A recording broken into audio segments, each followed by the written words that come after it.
इस चैप्टर में अगला टॉपिक है कॉलिगेटिव प्रॉपर्टी। क्या टॉपिक का नाम बोलो? Colligative property. कॉलिगेटिव प्रॉपर्टी सुनो ना, कॉलिगेटिव प्रॉपर्टी को हिंदी में अनुसंख्य गुणधर्म कहते हैं, हिंदी नाम है वो, बट ये बहुत इंपॉर्टेंट टॉपिक है, लॉन्ग टाइप का। इसमें से क्वेश्चन रहता है, सुन रहे हो? लॉन्ग टाइप का क्वेश्चन यहां से रहना है। 4 कॉलिगेटिव प्रॉपर्टी पढ़ना है। एक कॉलिगेटिव प्रॉपर्टी का नाम है, देखो यहाँ नाम देखो क्या है, relative lowering of vapour pressure. दूसरा है एलिवेशन ऑफ बॉइलिंग पॉइंट। तीसरा है डिप्रेशन ऑफ फ्रीजिंग पॉइंट। और चौथा है ऑस्मोटिक प्रेशर। इन चारों में से कोई एक लॉन्ग टाइप का क्वेश्चन रहेगा, हर बार आता है, हर बार, या तो ये या तो ये या तो ये। कैसे आता है क्वेश्चन हम बताएंगे अभी। ओके, तो पहले तो समझते कि कॉलिगेटिव प्रॉपर्टी होता क्या है, समझिए। यहाँ अभी उसको ठीक नहीं करो, यहाँ कॉलिगेटिव प्रॉपर्टी होता क्या है, ठीक है, समझिए। तो देखो समझो, पहले इधर इधर इधर इधर इधर इधर इधर याद करो, तुमको हमने बताया था एक सॉल्यूशन है, ठीक है, क्या है बताओ? एक सॉल्यूशन है, इसके अंदर सॉल्यूशन बनाने के लिए सॉल्यूट भी लेना पड़ेगा और सॉल्वेंट भी लेना पड़ेगा। ये पीला वाली जो देख रहे हो ये सॉल्वेंट है, क्या बताओ क्या है ये? और ये ग्रीन वाला जो देख रहे हो ये सॉल्यूट है। बट ये सॉल्यूट लिक्विड भी हो सकता है और सॉलिड भी हो सकता है, बोल रहे थे ना। सॉल्वेंट तो लिक्विड ही रहेगा, सॉल्वेंट क्या रहेगा? लिक्विड ही रहेगा। लेकिन ओके, समझ रहे हो? ध्यान दो, इंपॉर्टेंट है, ये समझा रहा हूं। यही बर्तन में मान लो केवल और केवल प्योर लिक्विड है, क्या है बताओ? प्योर लिक्विड है, सिर्फ प्योर लिक्विड है, सुन रहे हो? क्या है? Pure liquid. समझो बात को, लिखना नहीं है, समझना है, ठीक है? ओके, तो बताओ ये प्योर लिक्विड है, इसमें जैसे मान लो कि पानी है, सॉल्वेंट है तुम्हारा, इसमें सिर्फ पानी भरा हुआ है। इसमें पानी के साथ साथ कोई ना कोई सॉलिड भी मिला हुआ है। क्या मिला बोलो? कोई ना कोई सॉलिड भी मिला हुआ है। ओके, तो हमने क्या किया कि एक सॉल्यूशन तैयार किया, ये सॉल्यूशन तैयार हो गया, ये तुम्हारा प्योर हो गया, प्योर लिक्विड या प्योर सॉल्वेंट बोल दो, ये तुम्हारा हो गया सॉल्यूशन। बट इसमें बताओ इस सॉल्यूशन में क्या है? सॉल्वेंट तो लिक्विड है बट सॉल्यूट तुम्हारा सॉलिड है। क्या है? सॉल्यूट तुम्हारा सॉलिड है। जैसे चीनी डाल दिया पानी के अंदर या नमक डाल दिया पानी के अंदर, समझ रहे हो? इधर इधर। तो ये एक सॉल्यूशन तैयार किया जिसके अंदर सॉलिड इन लिक्विड है, सॉलिड इन लिक्विड। सॉल्यूट तुम्हारा सॉलिड है, सॉल्यूट क्या है? सॉलिड है, सॉल्यूट सॉलिड है। सॉलिड को क्या बोलते हैं? नॉन वोलेटाइल की वोलेटाइल बोलो? अरे सॉलिड का वेपर प्रेशर ना होता है, बोले ना कि निग्लिजिबल होता है, तो सॉलिड नॉन वोलेटाइल होता है। और सॉल्वेंट जो तुम्हारा है, सॉल्वेंट कैसा बताओ? वोलेटाइल है, क्योंकि ये लिक्विड है तो इसका कोई ना कोई कुछ ना कुछ वेपर प्रेशर आएगा, ये वेपराइज करेगा। क्या करेगा? वेपराइज करेगा। ओके, लिक्विड है तुम्हारा, क्योंकि लिक्विड सॉल्यूशन पढ़ रहा है तो उसमें सॉल्वेंट लिक्विड तो होना है, जरूरी है। ये तुम्हारा लिक्विड है, क्या बताओ क्या है? ठीक है, अब तुमसे मैं क्वेश्चन पूछूं, यहाँ पर सिर्फ और सिर्फ पानी भरा हुआ है, तो कुछ ना कुछ वेपर प्रेशर का बनेगा यहाँ पे, बोलो? वेपर प्रेशर बनेगा। क्लियर हो गया? मान लो थोड़ा देख लिए कि कोई भी ये पानी नहीं है, कोई भी लिक्विड है, मान लो उसका प्योर स्टेट में कैसे लिखोगे? इस वाले का प्योर स्टेट में वेपर प्रेशर जो है वो है, मान लो कि वेपर प्रेशर जो है वो है तुमको 100 टॉड। कितना टॉड? समझाने के लिए वेपर प्रेशर 100 टॉड है, बहुत ज्यादा ले लिया लेकिन मान लो समझाने के लिए, ठीक है? जैसे ही इस सॉल्वेंट का तुम सॉल्यूशन बनाओगे, इसमें तुम सॉलिड डाल दोगे, लिक्विड डाल दोगे, यानी सॉरी लिक्विड पर सॉल्यूट डाल दोगे, तो बताओ वेपर प्रेशर 100 टॉड से ज्यादा होगा कि कम होगा? सोचो।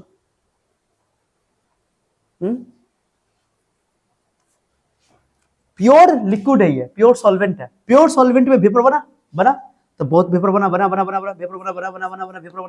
अब वेपर बना तो वेपर प्रेशर होगा, ये वेपर प्रेशर बना इसका, तो ये प्योर स्टेट में इसका वेपर प्रेशर मान लो कि 100 टॉड है। इसी लिक्विड में हमने क्या किया? सॉलिड डाल दिया सॉल्यूट के तौर पे। ओके, अब बताओ वेपर प्रेशर यहाँ पे कम होगा कि ज्यादा होगा?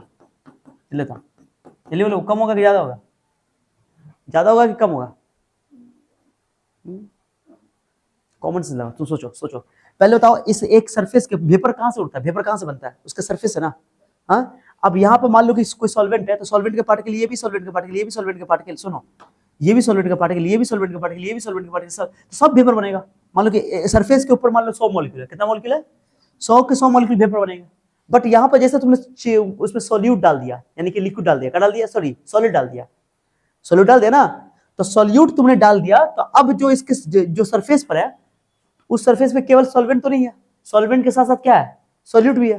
तो अब पहले 100 मॉलिक्यूल उसके ऊपर आ रहा था सरफेस पे केवल सॉल्वेंट के प्योर स्टेट में, लेकिन जैसे ही सॉल्यूशन बना तो अब उसके ऊपर सॉल्वेंट भी होगा और सॉल्यूट भी होगा, तो सॉल्यूट तो जगह छेक लिया उसका। अब 100 9 रख मान लो 50 रहा, घटना तो है क्योंकि कुछ ना कुछ जगह तो सॉल्यूट छेकेगा, और सॉल्यूट का तो वेपर प्रेशर बनना नहीं, क्योंकि हम लेकर चले नॉन वोलेटाइल, समझा दिया। तो केवल वेपर किसका बनेगा, सॉल्वेंट का। तो अब ज्यादा तो नहीं बनेगा क्योंकि जगह छेक लिया कौन, सॉल्यूट। अरे समझिए, तो पहले केवल और केवल सॉल्वेंट था तो वेपर प्रेशर ज्यादा बनना था। अब जैसे सॉल्यूट डाला तो सॉल्यूट उसका जगह छीन लिया, तो अब सरफेस पे 100 मॉलिक्यूल में 50 मॉलिक्यूल सॉल्यूट होगा, 50 मॉलिक्यूल सॉल्वेंट होगा, समझाने के लिए, ठीक है। तो सॉल्वेंट के मॉलिक्यूल की संख्या तो घट गई, तो वेपर प्रेशर भी क्या हो जाएगा, घट जाएगा। बोलो, वेपर प्रेशर भी क्या हो जाएगा, घट जाएगा। तो वेपर प्रेशर अब उतना नहीं रहेगा जितना है, कम हो जाएगा। मान लो ये कम, सॉल्यूशन का बोल दिया, सॉल्वेंट का, ओके, लिक्विड सॉल्यूशन स्टेट में इसका वेपर प्रेशर मान लो अब 70 हो गया या 75 हो गया, समझाने के लिए। घटना तो है, घट गया ना, समझे, घटा ना, घटा कि नहीं घटा, पहले बताओ। तो पहले बताओ, मैं तुम्हें बोलूं कि प्योर स्टेट में किसी सॉल्वेंट, किसी लिक्विड का वेपर प्रेशर ज्यादा होता है कि सॉल्यूशन में ज्यादा होता है? प्योर स्टेट में ज्यादा होता है। सॉल्यूशन जैसे बनता है उसका वेपर प्रेशर क्या हो जाता है, घट जाता है वेपर प्रेशर।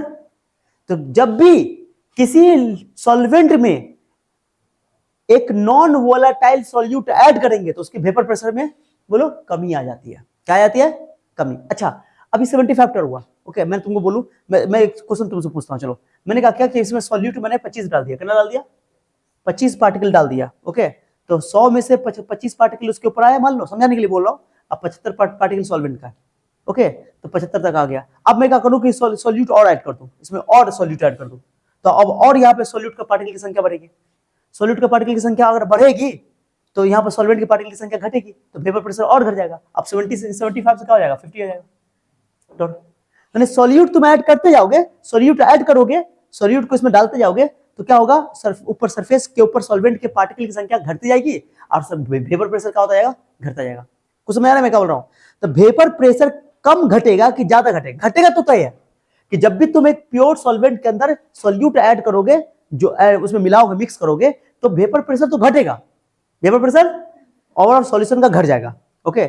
लेकिन ज्यादा घटेगा कि कम घटेगा, वो किस बात पर डिपेंड करेगा, वो इस बात पर डिपेंड करेगा कि तुम सॉल्यूट कितना डाल रहे हो। कौन डाल रहे हो इससे कोई मतलब नहीं है, तुम इसमें चीनी डाल रहे हो कोई मतलब नहीं, नमक डाल रहे हो कोई मतलब नहीं है, यूरिया डाल रहे हो कोई मतलब नहीं है। मैं क्या बोल रहा हूं, समझ रहा है? कितना डाल रहे हो इस बात पर डिपेंड करेगा, नंबर पे, मात्रा पे, अमाउंट पे, मोल पे, समझे मैं क्या बोल रहा हूं? तो ये तो क्लियर है कि प्योर स्टेट में वेपर प्रेशर ज्यादा होता है, सॉल्यूशन जैसे बनता है वेपर प्रेशर घट जाता है। अब ज्यादा घटेगा कि कम घटेगा, वो डिपेंड करेगा सॉल्यूट के अमाउंट पे, सॉल्यूट के नेचर पे नहीं। सॉल्यूट के, तुम नमक डालोगे तब भी घटेगा, चीनी डालोगे तब भी घटेगा, तुम यूरिया डालोगे तब भी घटेगा। कुछ समझ में क्या बोल रहा हूं? कुछ भी सॉलिड इसमें डालोगे तब भी ये क्या होगा, घटेगा। अरे समझ आ रहा है मैं क्या बोल रहा हूं, समझ आ रहा है मैं क्या बोल रहा हूं? सॉल्यूट डालने से वेपर प्रेशर घटेगा। हाँ, अगर तुमने सॉल्यूट मान लो 25 डाला तो वेपर प्रेशर मान लो 75 आ गया, तुमने सॉल्यूट 50 डाल दिया तो वेपर प्रेशर 50 हो जाएगा और घट जाएगा जी, क्योंकि सॉल्यूट क्या करेगा, वो सॉल्वेंट की जगह को छेकेगा। अब सॉल्वेंट की जब सरफेस के ऊपर सॉल्वेंट के मॉलिक्यूल की संख्या घटेगी तो वेपर प्रेशर भी क्या होगा, घटता जाएगा। अब तुमने कहा कि इसमें और सॉल्यूट डाल दिया, लो और डाल दिया, तो और वेपर प्रेशर और घट जाएगा, वेपर प्रेशर और घट जाएगा, तो वेपर प्रेशर और घटेगा, यानी 50 हो गया। अब तुमने कहा कि इसमें सॉल्यूट और डाल दिया, लो और डाल दिया, तो वेपर प्रेशर और घट जाएगा, और घट जाएगा। नहीं, अरे समझ में क्या बोल रहा हूं? यानी तुम सॉल्यूट जितना ज्यादा ऐड करोगे वेपर प्रेशर उतना घट जाएगा। तो वेपर प्रेशर में घटना, ओके, किस बात पर डिपेंड करेगा कि वेपर प्रेशर ज्यादा घटेगा कम घटेगा, वो डिपेंड करेगा सॉल्यूट के अमाउंट पे। सॉल्यूशन की एक ऐसी प्रॉपर्टी, सॉल्यूशन का एक ऐसा गुण जो इस बात पे डिपेंड करता हो कि सॉल्यूट कितना है। अगर सॉल्यूट ज्यादा है, ओके, तो उस प्रॉपर्टी का वैल्यू ज्यादा आएगा, सॉल्यूट कम है तो उस प्रॉपर्टी का वैल्यू कम आएगा, उसको बोलते हैं कॉलीगेटिव प्रॉपर्टी। तुम बताओ, यहां पे मैं तुमको बोलूं कि ये वेपर प्रेशर में कम हुआ कि नहीं हुआ, वेपर प्रेशर कम हुआ, तो वेपर प्रेशर में कम होना, वेपर प्रेशर में कम होना इस बात पर डिपेंड करता है कि सॉल्यूट का अमाउंट कितना है। सॉल्यूट कौन है इसे को मतलब, तो सॉल्यूशन की बहुत सारी प्रॉपर्टी होती है, गुण होता है, ओके, क्या बोला समझे? सॉल्यूशन के बहुत सारे गुण होते हैं जो उनमें से कुछ गुण ऐसा है जो केवल सॉल्यूट के पार्टिकल पर डिपेंड करता है, सॉल्यूट के नेचर पर डिपेंड नहीं करता है, उसको बोलते हैं कॉलीगेटिव प्रॉपर्टी। समझिए क्या बोला कॉलीगेटिव प्रॉपर्टी? बताओ कॉलीगेटिव प्रॉपर्टी। कॉलीगेटिव, कॉली मतलब होता है, कॉलीगेटिव मतलब भी होता है कि पार्टिकल वाला प्रॉपर्टी। ओके, सॉल्यूशन का वो प्रॉपर्टी जो केवल और केवल सॉल्यूट के पार्टिकल की संख्या पर डिपेंड करता हो, वो सॉल्यूट के नेचर पर डिपेंड नहीं करता कि सॉल्यूट कौन सा है, उसको मतलब उसको नहीं है, उसको हम लोग बोलते हैं क्या? बताओ कॉलीगेटिव प्रॉपर्टी। समझे? तो ये जैसे यहाँ पे जो वेपर प्रेशर में कम हो रहा है, वेपर प्रेशर में कम होना वो इस बात पर डिपेंड करेगा कि सॉल्यूट कितना डाल रहे हो, वो सॉल्यूट कौन डाल रहे हो उसको मतलब नहीं है। ज्यादा सॉल्यूट डालोगे वेपर प्रेशर ज्यादा घटेगा, सॉल्यूट कम डालोगे तो वेपर प्रेशर कम घटेगा तो, लेकिन घटना है जो घटना, वेपर प्रेशर का घटना, वो एक कॉलीगेटिव प्रॉपर्टी से रिलेटेड है, कॉलीगेटिव प्रॉपर्टी से रिलेटेड है। ठीक है, कॉलीगेटिव प्रॉपर्टी है कि नहीं वो आगे बात करेंगे, ठीक है, लेकिन उससे रिलेटेड है। ठीक है, अरे समझे? तो वेपर प्रेशर में घटना, इसको बोलते हैं लोडिंग ऑफ वेपर प्रेशर। क्या बोलते हैं इसको? बताओ वेपर प्रेशर में लोडिंग होना, घटना, कमी होना। तो वेपर प्रेशर में लोडिंग होना इस बात पर डिपेंड करेगा कि सॉल्यूट कितना डाले हो। सॉल्यूट ज्यादा डालोगे तो वेपर प्रेशर में ज्यादा कमी आएगा, सॉल्यूट कम डालोगे वेपर प्रेशर में थोड़ा कमी आएगा, लेकिन थोड़ा कम। ओके, ज्यादा कमी नहीं आएगी। अरे समझे?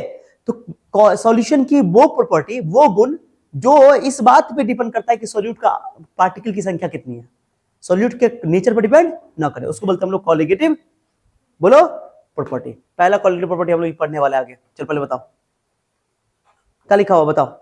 सॉल्यूशन की वो प्रॉपर्टी जो सॉल्यूट के पार्टिकल की संख्या पर डिपेंड करता हो, न कि सॉल्यूट के नेचर पे। लिखा भी हुआ those property of the solution which depend only on number of solute particle, माने जो इस बात पर डिपेंड करता हो कि सॉल्यूट पार्टिकल कितना है, इस बात पर डिपेंड नहीं करता है कि सॉल्यूट कैसा है, कौन सा है, चीनी है कि नमक है, उसको मतलब उसको नहीं। ओके, क्या लिखा हुआ है? Particle, not on nature of solid particle लिखा हुआ है।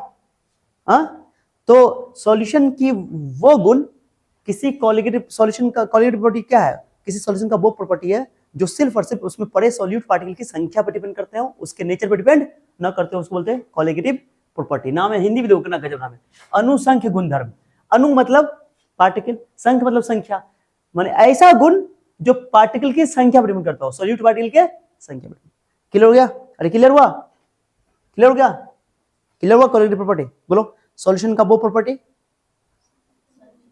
सॉल्यूशन का वो प्रॉपर्टी जो सिर्फ सॉल्यूट के पार्टिकल की संख्या पर डिपेंड करता हो, सॉल्यूट के नेचर पर डिपेंड न करता हो। हम लोग को 4 कॉलीगेटिव डिटेल से पढ़ना है, कॉलीगेटिव प्रॉपर्टी, 4 कॉलीगेटिव प्रॉपर्टी। तुमसे अगर एग्जाम में पूछेंगे बताओ टोटल कॉलीगेटिव प्रॉपर्टी कितना है, तो बोलोगे 4। कितना? 4। अब एक बात अभी मैं तुमको अभी बता देता हूं कि हम लोग जो सॉल्यूशन पढ़ रहे हैं अपने सिलेबस में, वो सॉल्यूशन हमारा होना चाहिए डाइल्यूट सॉल्यूशन। कौन सॉल्यूशन? डाइल्यूट। अभी समझाता हूं डाइल्यूट क्या होता है। डाइल्यूट सॉल्यूशन किसको बोलते हैं? जैसे मान लो डाइल्यूट मतलब समझे, बहुत फिक्का सॉल्यूशन, फिक्का। जैसे मान लो नमक है, तुमने नमक इतना कम डाला कि तुम पानी में वो फिक्का है, नमक है लेकिन वो सॉल्यूशन तैयार है। तुमने 1 लीटर, मान लो कि 1 लीटर पानी में तुमने 1 लीटर पानी में 1 ग्राम नमक डाला, 1 ग्राम पानी, इतना नमक, इतना 1 बूंद पानी उठाकर डाल दो, तो कितना नमकीन होगा? बहुत नमकीन हो जाएगा। तो उसको, उस सॉल्यूशन तो बन गया वो, लेकिन उसको बोलेंगे डाइल्यूट सॉल्यूशन। जब सॉल्यूट की पार्टिकल की संख्या या सॉल्यूट का अमाउंट या सॉल्यूट का मोल जब उसमें पड़े सॉल्वेंट के मोल से बहुत बहुत बहुत कम हो, तो उसको बोलते हैं हम लोग डाइल्यूट सॉल्यूशन। क्या बोलते हैं उसको? जल्दी बोलो। तो डाइल्यूट सॉल्यूशन किसको बोलते हैं? जल्दी बताओ। अगर ये पूरा सॉल्वेंट है, मैं बता रहा हूँ, सॉल्वेंट सब सॉल्वेंट है, बट सॉल्वेंट जो है, सॉल्यूट जो बस थोड़ा सा है, बस लो थोड़ा सा सॉल्यूट जो बहुत थोड़ा सा लो, सॉल्वेंट थोड़ा सा, इस तरह के सॉल्यूशन को बोलते हैं डाइल्यूट सॉल्यूशन। ओके, क्या बोलते हैं इसको बताओ? बस इतना याद रखना, डाइल्यूट सॉल्यूशन। मैं सुनना, मैं बोलूं 1 को बोलूंगा मैं सॉल्वेंट, अब 2 को बोलूंगा सॉल्यूट, मान लो थोड़ा देर, ठीक है? ओके, समझिए बात को। तो ये सॉल्यूट है, मान लो सॉल्यूट की संख्या, किसकी संख्या ये बोलो, और ये क्या है? मोल है, संख्या नहीं बोलो, मोल बोलो। ओके, ये सॉल्वेंट है, ठीक है? तो डाइल्यूट सॉल्यूशन बोलने का मतलब क्या है कि सॉल्यूट का अमाउंट बहुत बहुत कम है सॉल्वेंट के अमाउंट से, बहुत बहुत कम है। अब बहुत बहुत कम का मतलब क्या होगा कि प्लस में लिखा रहेगा या माइनस में लिखा रहेगा, तो तुम N2 को सॉल्यूट के अमाउंट को छोड़ सकते हो, सिर्फ प्लस या माइनस में, गुना में या भाग में नहीं छोड़ सकते। समझाया बात मैंने क्या बोला? समझी क्या बोले? डाइल्यूट सॉल्यूशन किसको बोलते हैं? जिसमें सॉल्यूट का अमाउंट या सॉल्यूट का मोल सॉल्वेंट के मोल के कंपैरिजन में बहुत कम हो, तो उस केस में तुम प्लस या माइनस में, जैसे मान लो लिखा हुआ है ऐसा करके N1 by N1 plus N2। अब मैंने बोला N2 जो है सॉल्यूट का अमाउंट है, तो किसको छोड़ दोगे? इसको टू देता हूं, किसको छोड़ दोगे? इस N2 को क्या करोगे? हटा दोगे, डाइल्यूट सॉल्यूशन करिए। ओके, तो जो कॉलीगेटिव प्रॉपर्टी हम लोग पढ़ने वाले हैं वो क्या है? डाइल्यूट सॉल्यूशन के लिए डिफाइंड है। किसके लिए डिफाइंड है? तो वैसे बोल सकते हो कोलिगेटिव प्रॉपर्टी डाइल्यूट सॉल्यूशन की प्रॉपर्टी है। किसकी प्रॉपर्टी है? हाँ, तो कोलिगेटिव प्रॉपर्टी डाइल्यूट सॉल्यूशन का वो प्रॉपर्टी है जो सिर्फ और सिर्फ उसमें पड़े सॉल्यूट की पार्टिकल की संख्या पर डिपेंड करते हो, सॉल्यूट के नेचर पर डिपेंड ना करते हो। तो ये भी डेफिनेशन लिख सकते हो। Those property of solution, just repeat with me, those property of solution, नहीं और अच्छे से बोलो, those property of dilute solution, those properties of dilute solution which depends only on number of solute particles, not on the nature of the solute particle. Clear हो गया? Are called collinear properties. There are 4 types of collinear property we have to study. Okay, 4 है, कितने हैं? 4। पहला है, पहले सुनो, एक चीज समझना, इंटरेस्ट में बताने वाला हूं, अभी समझ में आ जाएगा। ये जो है, सुन रहे हो, ये जो है lowering of vapour pressure, vapour pressure में कमी आना, मैं जो बता रहा हूं गौर सुनो, वेपर प्रेशर में कमी आना, जैसे बोला था ना मैंने, ध्यान दो, मैंने क्या बोला था कि P नॉट ये ज्यादा होता है, अब P वाला कम होता है, तो इसमें घटा दोगे तो ये होगा लोडिंग ऑफ वेपर प्रेशर। क्या होगा बताओ, जल्दी बताओ, मैं जो बोल रहा हूँ ध्यान से समझ में आ रहा है बात, क्या बोल रहा हूँ मैं? P नॉट, अब P नॉट मतलब प्योर स्टेट में, जब सॉल्यूशन बताइए तो ये ना लोडिंग ऑफ वेपर प्रेशर, मान लो 70 to 100 टॉल लेकर चले तो 75 टॉल हो गया, तो 100 में से तुम 75 घटाओ तो 25 का कमी आएगा ना, 25 का कमी आए ना, तो इसको बोलते हैं, या फिर अभी वही लिखा रहा है, हम इसको चेंज कर दिए फिर भी, चलो देखो, ध्यान दो, P नॉट, P देख रहे हो,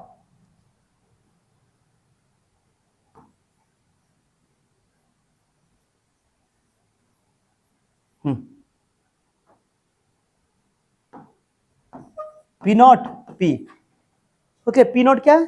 प्योर स्टेट में वेपर प्रेशर, सॉल्यूशन में वेपर प्रेशर घट जाता है, तो 100 था 75 हुआ, 100 में 75 गया कितना, 25 घट गया, इसको बोलते हैं loading of vapour pressure, vapour pressure में कमी आना, वेपर प्रेशर में कमी आना, ये लोडिंग ऑफ वेपर प्रेशर। याद रखना, बहुत इंपॉर्टेंट क्वेश्चन है, lowering of vapour pressure colligative property नहीं है, ऑब्जेक्टिव में ये एग्जाम में कई बार पूछा हुआ है, लिखा हुआ, फिर सुनो क्या लिखा मैंने, loading of vapour pressure colligative property, मैंने क्या बोला, loading of vapour pressure colligative property नहीं है, बल्कि relative lowering of vapour pressure, यहां से यहां तक पूरा loading of vapour pressure colligative property नहीं है, ये वेपर प्रेशर नहीं है, ये नहीं है, सॉरी कोलिगेटिव प्रॉपर्टी नहीं है, वेपर प्रेशर में कमी आना ये वेपर प्रेशर नहीं है, ये कोलिगेटिव प्रॉपर्टी नहीं है। क्या बोला, फिर से बोलो, वेपर प्रेशर में कमी आना कोलिगेटिव प्रॉपर्टी नहीं है, बल्कि इसको P नॉट से भाग कर दो, ऐसे भाग कर दो, ये तुम्हारा कोलिगेटिव प्रॉपर्टी है, इसको बोलते हैं relative lowering of vapour pressure, relative, क्योंकि जब तुम इसका अभी ड्राइव करके बताएंगे कि क्यों कोलिगेटिव प्रॉपर्टी है, तो वेपर प्रेशर, तो पहली बात तो ये वेपर प्रेशर कोलिगेटिव प्रॉपर्टी नहीं है, वेपर प्रेशर में कमी आना भी कोलिगेटिव प्रॉपर्टी नहीं है, relative lowering of vapour pressure ये कोलिगेटिव प्रॉपर्टी, ये यहां से आता है, कुछ समझ रहा है मैं क्या बोल रहा हूं? हाँ, इंटरेस्टिंग बात है, फिर से बोलो, क्या बोला, वेपर प्रेशर कोलिगेटिव प्रॉपर्टी नहीं है, लोडिंग ऑफ वेपर प्रेशर भी कोलिगेटिव प्रॉपर्टी नहीं है, क्या है वेपर कोलिगेटिव प्रॉपर्टी, बताओ जल्दी बोलो, relative lowering of vapour pressure colligative property, exam में ये आया हुआ है कई बार, relative lowering of vapour pressure, इसको RLVP बोला जाता है, क्या बोला जाता है शॉर्टकट में?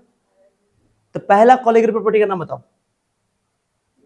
Relative lowering of vapour pressure, vapour pressure colligative property नहीं है, lowering of vapour pressure colligative property नहीं है, relative lowering of vapour pressure colligative property, ये याद रखना। ओके चलो, दूसरा बताओ, दूसरा क्या है, एलिवेशन ऑफ बॉइलिंग पॉइंट, अभी सुनो, बॉइलिंग पॉइंट कोलिगेटिव प्रॉपर्टी नहीं, फ्रीजिंग पॉइंट कोलिगेटिव प्रॉपर्टी नहीं है, प्रेशर कोलिगेटिव प्रॉपर्टी नहीं है, लेकिन एलिवेशन ऑफ बॉइलिंग पॉइंट का बढ़ना, बॉइलिंग पॉइंट का मैं तुमको समझाता हूं, जैसे मान लो तुम प्योर पानी को गर्म करोगे तो नॉर्मली तुम धरती पे, जमीन पे जब गर्म करो तो 100 डिग्री सेल्सियस पे बॉईल करना स्टार्ट हो जाएगा, माने पानी के लिए normal boiling point 100 degree Celsius होता है, और उसी पानी में तुम चावल डाल दो, क्या डाल दो, अब फिर गर्म करो तो क्या 100 डिग्री से बॉईल करेगा, उससे ज्यादा कि उससे कम, तुम तो कमाल कर दोगे, तुम पहले पानी प्योर पानी लोगे तो पानी को गर्म करने में 100 डिग्री सेल्सियस बॉईल किया, अब तुम ठंडा पानी फिर लो और उसमें पानी चावल डाल दो तो और टाइम लगेगा, उसमें और ज्यादा गर्मी देना पड़ेगा कि तुम उतने से कब चल जाएगा, और ना बॉईल करने में टाइम लगे ना, यानी कि पहले आप 100 डिग्री सेल्सियस पे पानी बॉईल कर रहा था, पानी जो है जब चावल डाल दोगे तो बॉईल करेगा 110 डिग्री सेल्सियस पे, 115 डिग्री सेल्सियस पे, 105 डिग्री सेल्सियस पे, समझो बात को, 100 डिग्री सेल्सियस बढ़ जाएगा, ज्यादा नहीं टाइम लगेगा, चावल तुम डाल दिए ना उसमें, बॉईल करने में टाइम लगेगा, ज्यादा टेम्परेचर लगेगा उसको, समझी? तो बॉइलिंग पॉइंट सोल्यूट ऐड करने के बाद बॉइलिंग पॉइंट बढ़ जाता है, क्या हो जाता है, जैसे वेपर प्रेशर घट जाता है और बॉइलिंग पॉइंट क्या हो जाता है, बढ़ जाता है। तो इसको बोलते हैं एलिवेशन, मतलब होता है बढ़ना। उन्नयन हिंदी में क्या बोलते हैं इसको? उन्नयन, उन्नति, बढ़ना। हाँ, तो boiling point freeze, boiling point colligative property नहीं है। बॉइलिंग पॉइंट में का बढ़ना कोलिगेटिव प्रॉपर्टी है, समझे? बॉइलिंग पॉइंट का उन्नयन कोलिगेटिव प्रॉपर्टी, इसलिए डेल्टा टी भी लिखा। मान लो कि पहले प्योर पानी का normal boiling point 100 degree Celsius था, हमने चावल डाल दिया 105 डिग्री सेल्सियस, बॉइलिंग पॉइंट नया आ गया। बढ़ना तो है कि बढ़ जाता है। ओके, जब भी सॉल्यूट ऐड करोगे, जैसे मैंने बोला ना कि प्योर सॉल्वेंट का वेपर प्रेशर ज्यादा होता है, जैसे उसमें सॉल्यूट ऐड करोगे वेपर प्रेशर घट जाएगा। ओके, अब उल्टा बॉइलिंग पॉइंट के लिए, बॉइलिंग पॉइंट अगर प्योर लिक्विड है तो बॉइलिंग पॉइंट कम है, जैसे तुम उसमें सॉल्वेंट ऐड करो तो बॉइलिंग पॉइंट बढ़ जाएगा। कितना बढ़ा? जितना चेंज हुआ ना, जैसे 100 से 105 हो गया तो 5 चेंज हुआ, उसको बोलते हैं बॉइलिंग पॉइंट का एलिवेशन, बढ़ गया 5 से। तो वो जो एलिवेशन वो है कोलिगेटिव प्रॉपर्टी। ठीक है, अरे समझे? वो पढ़ेंगे, समझ आ गया? डेल्टा टीवी से लिखा जाता है। एक है डिप्रेशन ऑफ फ्रीजिंग पॉइंट। अब सुनो, फ्रीज करने के लिए तुम बताओ, अगर तुमने प्योर पानी को फ्रीज किया तो 0 डिग्री सेल्सियस फ्रीज कर जाएगा। ध्यान देते थे, प्योर पानी को तुम रखोगे फ्रीज करने में कितना लगेगा? 0 डिग्री सेल्सियस। अब उसी पानी में तुम चावल डाल दो, क्या डाल दो? आप फ्रीज करो, तब फिर 0 डिग्री बॉइल नहीं करेगा, माने फ्रीज नहीं करेगा, बल्कि उल्टा और ठंडा करना पड़ेगा उसको। माने ऐसे नॉर्मली वो फ्रीज करेगा 0 डिग्री सेल्सियस में, अगर तुम चाहे चावल डालो तो तब भी बर्फ बनेगा उसका, लेकिन वो और कम टेम्परेचर लेना पड़ेगा, यानी वो और ठंडा करना पड़ेगा उसको, और ठंडा करना पड़ेगा। ओके, जैसे गर्म करने के लिए और गर्म करना पड़ा, यहाँ फ्रीज करने के लिए और ठंडा करना पड़ेगा। तो -5 डिग्री सेल्सियस माने कि फ्रीज किया तो उसका फ्रीजिंग पॉइंट घट गया। फ्रीजिंग पॉइंट क्या हो गया? समझे? तब 2 3 से स्टार्ट करते हैं, 3 लगातार करते हैं। वेपर प्रेशर सॉल्यूशन, जब भी एक सॉल्वेंट के अंदर सॉल्यूट ऐड करते हैं तो वेपर प्रेशर घट जाता है, vapour pressure boiling point solution के लिए बढ़ जाता है, और फिर फ्रीजिंग पॉइंट घट जाता है। फ्रीजिंग पॉइंट लगातार याद रखो, वेपर प्रेशर बढ़ जाता है, सॉरी घट जाता है ना? किसी सॉल्वेंट में सॉल्यूट ऐड करने से वेपर प्रेशर घट जाता है, बॉइलिंग पॉइंट बढ़ जाता है, और डिफ्रीजिंग पॉइंट घट जाता है। वेपर प्रेशर, फ्रीजिंग पॉइंट, भाई ऐसे याद करना, ये घट जाता है, ये बढ़ जाता है, ये घट जाता है। फिर से बोलो, वेपर प्रेशर घट जाता है तो याद रहेगा, बॉइलिंग पॉइंट बढ़ जाता है और फ्रीजिंग पॉइंट फिर घट जाता है। तो ये घटना, यानी घटने को बोलते हैं डिप्रेशन। तो डिप्रेशन ऑफ फ्रीजिंग पॉइंट तुम्हारा कोलिगेटिव प्रॉपर्टी, फ्रीजिंग पॉइंट तुम्हारा कोलिगेटिव प्रॉपर्टी नहीं है, घटना। ओके, समझ बात को? जैसे मैं बोलूं पानी का freezing point, normal freezing point 0 degree Celsius है, कितना है? माने पानी 0 डिग्री सेल्सियस पे फ्रीज कर जाएगा। अब चावल डाल दो उसमें तो पानी 0 डिग्री सेल्सियस पे फ्रीज करेगा? नो, उससे कम टेम्परेचर और ठंडा करना पड़ेगा उसको। तो -5 डिग्री सेल्सियस मान लो फ्रीज कर गया, कितना घट गया? कितना टेम्परेचर घट गया? 5 घट गया ना, तो 5 को बोलेंगे फ्रीजिंग पॉइंट में कमी, उसी कमी को बोलेंगे वो तुम्हारा कोलिगेटिव प्रॉपर्टी है। एक है ऑस्मोटिक प्रेशर, क्या चीज बताओ? इसी में हम लोग डिटेल से ऑस्मोसिस के बारे में पढ़ेंगे। ऑस्मोसिस जो बायोलॉजी में तुम लोग पढ़ते हो, रिवर्स ऑस्मोसिस, इसी में डिफ्यूजन को भी समझ लेंगे अच्छा सा। ठीक है, तो सब डिटेल से पढ़ने वाले हैं। तो प्रेशर ऐसा है, प्रेशर तुम्हारा कोलिगेटिव प्रॉपर्टी नहीं है, बल्कि ऑस्मोटिक प्रेशर तुम्हारा कोलिगेटिव प्रॉपर्टी है। भेजा तो पहले बताओ कोलिगेटिव प्रॉपर्टी है क्या सर? डाइल्यूट सॉल्यूशन का ऐसा प्रॉपर्टी जो उसमें पड़े सिर्फ और सिर्फ सॉल्यूट पार्टिकल की संख्या पर डिपेंड करते हो, उसके मोल पर डिपेंड करते हो, उसके नेचर पर डिपेंड नहीं करते हो। समझ आया? नेचर मतलब कि सॉल्यूट में उसमें कौन डाले, चीनी डाले हो, नमक डालो, उसको मतलब नहीं। इसको नेचर पर depend, those property of dilute solution which depend only on number of solute particles does not depend on nature of the solute particle. Okay, these are called colligative property. There are 4 types of colligative property. First is RLVP, बोलो, relative loading of vapor pressure. Vapour pressure colligative property नहीं है, lowering of vapour pressure भी colligative property नहीं है, relative lowering of vapour pressure colligative property है। Boiling, elevation of boiling point, boiling point बढ़ जाता है, एलिवेशन ऑफ बॉइलिंग पॉइंट, उन्नयन, उन्नयन मतलब उन्नति, बढ़ना, तो इसको बोलते हैं हिंदी में क्वथनांक में उन्नयन। एलिवेशन ऑफ बॉइलिंग पॉइंट बढ़ जाता है। ठीक है, तो बॉइलिंग पॉइंट कोलिगेटिव प्रॉपर्टी नहीं है, बल्कि बॉइलिंग पॉइंट का बढ़ना कोलिगेटिव प्रॉपर्टी है। फिर तीसरा, सब साबित भी करेंगे, तीसरा है depression of freezing point. Depression of freezing point, delta T F बोलते हैं उसको, एफ से फ्रीजिंग पॉइंट होता है, बी से बॉइलिंग पॉइंट, इसलिए टी मतलब टेम्परेचर, समझिए? तो डिप्रेशन ऑफ फ्रीजिंग पॉइंट, तुम्हारा फ्रीजिंग पॉइंट कोलिगेटिव प्रॉपर्टी नहीं है, डिप्रेशन ऑफ फ्रीजिंग पॉइंट तुम्हारा कोलिगेटिव प्रॉपर्टी है। चौथा है ऑस्मोटिक प्रेशर, चारों याद हो गया? एग्जाम में ही पूछेगा शॉर्ट टर्म में कि डिफाइन कोलिगेटिव प्रॉपर्टी, तो ये डेफिनेशन, अब बोलेगा व्हाट आर द टाइप्स, तो इस टाइप्स 2 नंबर में आ जाएगा। अरे ये अलग क्वेश्चन आएगा 5 नंबर में, ये 5 नंबर में इसका अलग क्वेश्चन आएगा। क्वेश्चन क्या आएगा? ये कि relative lowering of vapour pressure को डिफाइन करो और साबित करो कि relative lowering of vapour pressure तुम्हारा कोलिगेटिव प्रॉपर्टी है। और relative lowering of vapour pressure जो भी कोलिगेटिव प्रॉपर्टी पढ़ रहा है, तो इसका कुछ न कुछ मकसद होगा ना होगा। अरे ये जो कॉलिगेटिव प्रॉपर्टी पढ़ रहे हैं तो कोई ना कोई मकसद है ना। तो पहली बात तो कॉलिगेटिव प्रॉपर्टी हम लोग किसके लिए डिफाइन किया, डाइल्यूट सॉल्यूशन के लिए, कंसंट्रेटेड सॉल्यूशन के लिए। डाइल्यूट सॉल्यूशन के लिए, डाइल्यूट सॉल्यूशन उसको बोलते हैं जिसमें सॉल्यूट का अमाउंट बहुत बहुत कम है सॉल्वेंट के अमाउंट से, ठीक है। तो डाइल्यूट सॉल्यूशन में सॉल्यूट का मॉलिक्यूलर वेट निकालने के लिए, सॉल्यूट का मॉलिक्यूलर वेट निकालने में इसका हेल्प इस्तेमाल किया जाता है। माने कि लैब में कॉलिगेटिव प्रॉपर्टी का इस्तेमाल करके हम लोग सॉल्यूट का मॉलिक्यूलर वेट निकालते हैं। क्या निकालते हैं? सबसे बड़ा यूज इसका यही है, सब कॉलिगेटिव प्रॉपर्टी का। जितने भी कॉलिगेटिव प्रॉपर्टी हम लोग अपने 4 कॉलिगेटिव प्रॉपर्टी, चारों कॉलिगेटिव प्रॉपर्टी का ओवरऑल मकसद क्या है कि सॉल्यूट का मॉलिक्यूलर वेट निकालना, फॉर्मूला बनाना है। एक फॉर्मूला बनाएंगे और उसमें सॉल्यूट का मॉलिक्यूलर वेट आएगा और कुछ डेटा दिया रहेगा, उसमें पुट करेंगे, सॉल्यूट का मॉलिक्यूलर वेट निकालेंगे। समझी बात को? तो कॉलिगेटिव प्रॉपर्टी का मकसद क्या पढ़ना, कॉलिगेटिव प्रॉपर्टी का सबसे बड़ा यूज बताओ, यूज, एप्लीकेशन, इस्तेमाल, कि उसकी हेल्प से हम लोग सॉल्यूट का मॉलिक्यूलर वेट निकाल सकते हैं या मोलर वेट निकाल सकते हैं। समझ आ गया? मॉलिक्यूलर वेट या मोलर वेट, समझिए? अरे समझी? तो एग्जाम में पूछेगा 5 नंबर में, कैसे पूछता है, relative lowering of vapour pressure को डिफाइन करो, एक्सप्लेन करो क्या होता है। और दूसरा क्वेश्चन उसी में एबीसी 3 करके दे देता है। दूसरा बोलेगा कि साबित करो कि relative lowering of vapour pressure colligative property है, सब बताएंगे अभी। और तीसरा सब बोलेगा कि relative lowering of vapour pressure का इस्तेमाल करके सॉल्यूट का मॉलिक्यूलर वेट का कैलकुलेशन करो, फॉर्मूला डिराइव करो। समझे बात को? मतलब एक ही क्वेश्चन में 3 पार्ट, कभी कभी 2 पार्ट भी दे देता है। कभी ऐसे पूछता है कि define relative lowering of vapour pressure and how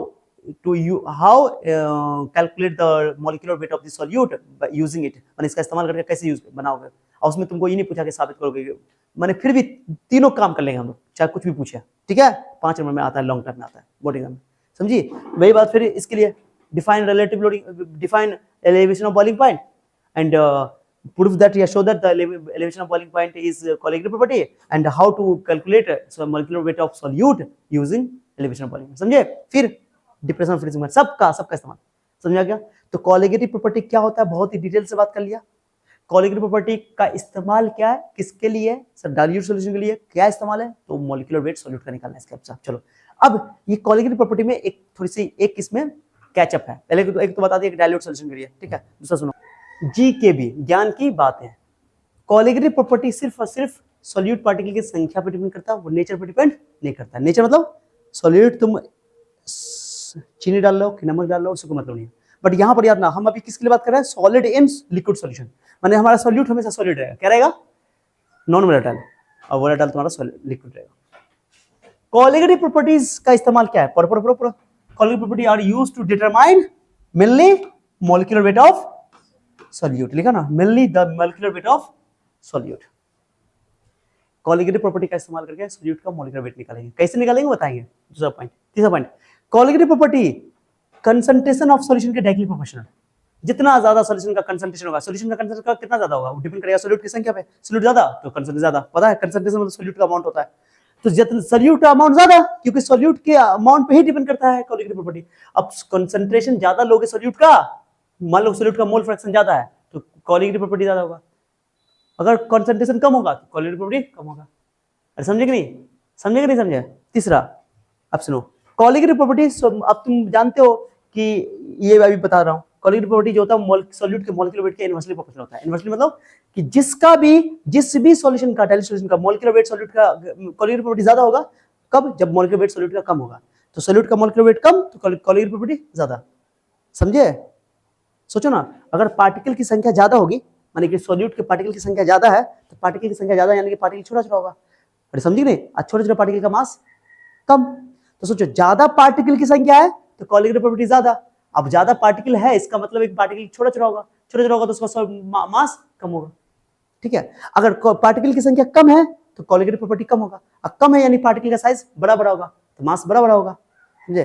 तो यही समझना है, कॉलिगेटिव प्रॉपर्टी जो होता है वो सॉल्यूट के मॉलिक्यूलर वेट के इनवर्सली प्रोपोर्शनल होता है। ये 4 बात हो गई, जी के भी समझाया। 5वां बात सुनो, colligative properties are generally defined for dilute solute. Dilute solution उसको बोलते हैं, तनु विलियन उसको बोलते हैं, जिसमें सॉल्यूट का मोल सॉल्वेंट के मोल से बहुत बहुत कम होता है। Colligative properties are defined generally for non volatile solute in volatile solvent. हमारा सॉल्वेंट लिक्विड रहेगा और सॉल्यूट हमारा सॉलिड रहेगा, सॉलिड, ठीक है। अब सुनो, क्या है वो कॉलिगेटिव प्रॉपर्टी हम लोग पढ़ना, नाम बोलो पहला, RLVP, relative lowering of vapour pressure, elevation of boiling point, depression of in freezing point या डिप्रेशन ऑफ फ्रीजिंग पॉइंट, और चौथा ऑस्मोटिक। क्या करना, अब एक चीज समझाओ। अभी हम क्या करेंगे, अब सॉल्यूट जो है, मेरी बात ध्यान सुना, इंपॉर्टेंट बात बता रहा हूँ। अगर तुम चीनी को डालोगे तो चीनी तुम्हारा नॉन इलेक्ट्रोलाइट है, नॉन इलेक्ट्रोलाइट को समझे, जो आयन में टूटता नहीं है। और नमक जैसे NaCl है, NaCl को तुम पानी में डालोगे, ओके, मेरी बात समझ लो मैं क्या बोल रहा हूँ, तुम NaCl Na plus HCl minus में टूट जाएगा। अगर चीनी के तुम 100 मोल डाले कोई सॉल्यूशन के अंदर, चीनी के 100 मोल डाल दिए, 100 पार्टिकल डाल दिए, 100 पार्टिकल, और कोलिगेटिव प्रॉपर्टी मान लो कि 500 आ गया, कितना आ गया। उसी में तुम अगर यूरिया का तुम डाल दोगे 100, तब भी 500 रहेगा, क्योंकि यूरिया आयन में टूटता नहीं है, ठीक है। पार्टिकल की संख्या तो दोनों का 100, क्योंकि नेचर पे तो डिपेंड नहीं करता कोलिगेटिव प्रॉपर्टी। अब यूरिया डाल रहे हो कि तुम चीनी डाल रहे हो, उससे कोई फर्क ही नहीं पड़ता है, क्योंकि दोनों केस में कोलिगेटिव प्रॉपर्टी सेम रहेगा, पार्टिकल की संख्या तो सेम ही है, पार्टिकल की संख्या चेंज करो तभी कोलिगेटिव प्रॉपर्टी चेंज होगा। लेकिन तुम वहीं पर अगर तुमने NaCl का 100 डाल दिया, क्या डाल दिया, NaCl का, तो वो 100 नहीं रहेगा, 200 हो जाएगा, क्योंकि NaCl आयन में टूट जाता है, वो इलेक्ट्रोलाइट है। किस में टूट जाता है, तो NaCl को डालोगे पानी में, सॉल्वेंट में, तो वो 100 ना होकर के 200 हो जाएगा। अब पार्टिकल की संख्या जैसे डबल हुआ तो कोलिगेटिव प्रॉपर्टी क्या हो जाएगा, डबल। और जब कोलिगेटिव प्रॉपर्टी डबल हुआ तो मॉलिक्यूलर वेट सॉल्यूट का आधा हो जाएगा, तो इनवर्सली है। समझ बात को। तो इसका मतलब है कि देखो, अभी इंपॉर्टेंट बात समझना, हमारा सॉल्यूट अब कोलिगेटिव प्रॉपर्टी की इस बात पे डिपेंड करता है कि हमारा सॉल्यूट है कि पार्टिकल की संख्या पर डिपेंड करेगा, ये बात में कोई शक नहीं है। लेकिन सॉल्यूट आयन में टूटेगा, माने हम सोच के चले, मैंने सोचा का कि 100 NaCl डाले ना 100 मोल, तो उतना ही रहेगा कोलिगेटिव प्रॉपर्टी, लेकिन उतना नहीं रहा, डबल हो गया कोलिगेटिव प्रॉपर्टी, और सॉल्यूट का मॉलिक्यूलर वेट सॉल्यूट का आधा हो गया। मतलब कि हम इसको ध्यान ही नहीं दिए इस बात का कि आयन में टूटेगा या नहीं टूटा। हाँ, तो यहाँ पर एक का होता है कि कोलिगेटिव प्रॉपर्टी को पहले हम लोग पढ़ा देते हैं, क्योंकि वैसे जितना भी कोलिगेटिव प्रॉपर्टी हम लोग पढ़ेंगे ना चारों को, तो उसमें हम लोग ऐसा सॉल्यूट लेंगे जो नॉन इलेक्ट्रोलाइट होगा। नॉन इलेक्ट्रोलाइट उसको बोलते हैं जो आयन में नहीं टूटता है। एक तो नॉन सॉल्यूट हमारा नॉन वोलेटाइल है, तो किताब में लिखा रहेगा, क्वेश्चन अभी पढ़ोगे, नॉन वोलेटाइल नॉन इलेक्ट्रोलाइट, माने ऐसा सॉल्यूट जो कि आयन में टूटे, नो वेपराइज हो, सॉलिड है इसलिए, तो नॉन वोलेटाइल तो बोलबे करोगे। तो नॉन इलेक्ट्रोलाइट जो आयन में न टूटे, आयन में न टूटे, तो फॉर्मूला क्या होता है, सुनो अगर सुनो, डेल्टा RLBP का फॉर्मूला पढ़ेंगे हम लोग, mole fraction of solute, mole fraction of solute. Delta TP का फॉर्मूला पढ़ेंगे Kb × M, Kb कांस्टेंट है, इसको बोलते हैं molar elevation constant, okay. M होता है मोलालिटी, मोलालिटी डिपेंड कर रहा है नहीं कर रहा है, फॉर्मूला ड्राइव करेंगे, चिंता नहीं करो। डेल्टा TF का फॉर्मूला होता है KF × M, और पाई का फॉर्मूला होता है CRT, करो तो मरो, करो तो मरो। लेकिन ये फॉर्मूला तब लगेगा, ये फॉर्मूला तब मरेगा, तब लगेगा, ये फॉर्मूला तब लगेगा जब तुम्हारा solute non electrolyte, non volatile non electrolyte है। लेकिन अगर सॉल्यूट तुमने कहा क्या, अगर इलेक्ट्रोलाइट ले लिया, आयन में टूट गया, तो उसके लिए तुमको एक टर्म आई जोड़ना पड़ता है सामने, इसको बोलते हैं करेक्शन टर्म। क्या बोलते हैं इसको, हाँ, इसका नाम है वेंट ऑफ फैक्टर। तो हम लोग अभी सबसे पहले इसको आई को निपटा लेते हैं। किसको निपटा लेते हैं, आई को। आई मतलब वेंट ऑफ फैक्टर बोलते हैं इसका नाम है, लेकिन इसको करेक्शन टर्म बोलते हैं, क्योंकि आई अगर तुमने नहीं लगाया, मान लो कि तुमने इसमें से कोई भी एक कोलिगेटिव प्रॉपर्टी ले लो, कोई एक ले लो, कोई भी एक ले लो ना, जैसे मान लो डेल्टा TB, क्या ले लो बताओ, मान लो डेल्टा TB लो। अब फॉर्मूला हम इसका भी प्रूफ करेंगे आगे, माने कि इसका हम लोग आगे डिस्कस करेंगे। बोले ना कि जो भी कोलिगेटिव प्रॉपर्टी होगा वो सॉल्यूट के कंसंट्रेशन पर डिपेंड करेगा, तो मोलालिटी क्या है, कंसंट्रेशन ही तो है, अब Kb कांस्टेंट है, उसको दिया रहेगा, चिंता करने की जरूरत नहीं है। अब तुमने कहा क्या कि तुमने अगर सॉल्यूट की जगह तुमने ले लिया यूरिया, क्या ले लिया बताओ, यूरिया का 100 पार्टिकल ले लिया, कितना पार्टिकल ले लिया बोलो, 100, तो डेल्टा TB का मान आया तुम्हारा 5, मान लो 5 आया, 5 मतलब समझे, माने उसका टेम्परेचर 5, बॉइलिंग पॉइंट 5 से बढ़ गया होगा, ये ना 5 आया, 5 से बढ़ गया, क्लियर हो गया। अब तुम क्या करो, यूरिया की जगह तुम चीनी ले लो, शुगर ले लो, क्या ले लो, या शुगर माने ग्लूकोज ले लो, हटाओ, 100 पार्टिकल इसका भी ले लिया, 100 पार्टिकल, तब भी डेल्टा TF का मान कितना रहेगा बोलो, 5 ही रहेगा, चेंज नहीं होगा। अगर तुमने ये ग्लूकोज ले लिया, क्या ले लिया बोलो, ग्लूकोज भी आयन में नहीं टूटता है, 100 पार्टिकल लिया, तब भी डेल्टा TB का मान कितना रहेगा, 5 ही रहेगा, 5 ही भरेगा। लेकिन जैसे तुम यहाँ ग्लूकोज की जगह NaCl ले लिया, क्या ले लिया बोलो, NaCl, तो तुम्हारा ये 100 पार्टिकल तुमने लिया इसका 100 पार्टिकल, लेकिन ये 100 नहीं रहेगा, बल्कि क्या हो जाएगा 200, क्यों कि Na प्लस HCl माइनस में टूट जाएगा, और 200 से डेल्टा TB का मान डबल हो जाएगा, क्योंकि पार्टिकल की संख्या डबल ना हो गए, तो डेल्टा TB चेंज हो गया। अब तुम ये फॉर्मूला लगाने जाओगे, ये वाला फॉर्मूला, तो ये आंसर सही नहीं आएगा, 5 तुम्हारे इस फॉर्मूला के हिसाब से 5 ही आना चाहिए, तो तुमने दो पार्ट में टूट गया, वो 2 पार्ट टूट गया, 2 जो आया वो आई है, उसी को बोलते हैं। तो अगर तुम्हारा ये जो NaCl है, ये तुम्हारा इलेक्ट्रोलाइट है, जो आयन में टूट रहा है, ये इलेक्ट्रोलाइट है, समझे बात को, ये सब नॉन इलेक्ट्रोलाइट है। तो जो फॉर्मूला केवल आई यहाँ पर आई नहीं लिखेंगे, तो ये फॉर्मूला तभी सत्य है जब यहाँ पर 1 हो, अब 1 तभी हुआ जब वो नॉन इलेक्ट्रोलाइट हो, क्या हो, तो नॉन इलेक्ट्रोलाइट भी फॉर्मूला करेक्ट है। लेकिन अगर इलेक्ट्रोलाइट आ गया तो वहां पे तुमको एक करेक्शन टर्म लगाना पड़ेगा, जिसको वेंट ऑफ फैक्टर बोलते हैं, उसको आई बोला जाता है, ओके। समझे? अब वो आई कैसे कैलकुलेट करेंगे वो समझा देता हूँ, समझे बात को? तो आई का वैल्यू 1 भी हो सकता है, आई का वैल्यू 1 से बड़ा भी हो सकता है, आई का वैल्यू 1 से छोटा भी हो सकता है, समझे बात को? आई का वैल्यू 1 हो गया पक्का पक्की, समझ आओ वो नॉन इलेक्ट्रोलाइट है। आई का वैल्यू 1 से बड़ा आ गया, समझो वो टूट गया, आयन में टूट गया। और कभी कभी क्या होता है कि कुछ पार्टिकल मिल करके कंबाइन होकर के वो उल्टा घट जाता है पार्टिकल की संख्या, माने कभी मान लो तुम 100 पार्टिकल डाल 50 बन गया, वो जुड़िए गया, उसको बोलते हैं एसोसिएट होना। जब टूट, जैसे ये होता है टूटता है, ये हो गया डिसोसिएट, तो उसमें आई की वैल्यू 1 से बड़ी हो जाती है, बढ़ जाती है, तो कोलिगेट भी बढ़ जाता है। और मान लो कहीं पर कोई पार्टिकल है, जैसे मान लो कि हम एक होता है एसिटिक एसिड, ठीक है, या कोई ऐसा जो कंबाइंड हो जाता है, मान लो हम 100 पार्टिकल लेके चले कोई चीज का, मान लो, और वो 50 में कन्वर्ट हो गया, कितना में कन्वर्ट हो गया, मैंने वो एसोसिएट हो गया, मैंने जुड़ गया, 50 से हो गया, तो कोलिगेट प्रॉपर्टी तुम्हारा घट जाएगा, क्या हो जाएगा, 5 की जगह 2.5 हो जाएगा, कितना हो जाएगा, 5 था 2.5 हो जाएगा, नहीं समझे? यहां दुगना हो गया, यहां आधा हो गया। तो ये फॉर्मूला तब ये फॉर्मूला माने कि आई को छोड़ दोगे, ये फॉर्मूला तभी सत्य है, मैंने आई यहां पर तभी सत्य जब तुम्हारा ना एसोसिएशन हो ना डिसोसिएशन हो, ना आयन टूटे ना वो कंबाइंड हो, जुड़े, तब ठीक है, तो ये फॉर्मूला लागू हो जाएगा। लेकिन ये फॉर्मूला की जगह अगर तुम्हें इस फॉर्मूला में अगर मान लो इसी को ये फॉर्मूला जो है यहाँ पे फेल कर जाएगा, जहां पे डिसोसिएशन होगा वहां पे ये फॉर्मूला क्या कर जाएगा, फेल, एसोसिएशन होगा तो वहां फॉर्मूला क्या कर जाएगा, फेल, समझ बात को? तो आई की वैल्यू 1 होगी तो वो नॉन इलेक्ट्रोलाइट सोल्यूट है, कौन सोल्यूट है?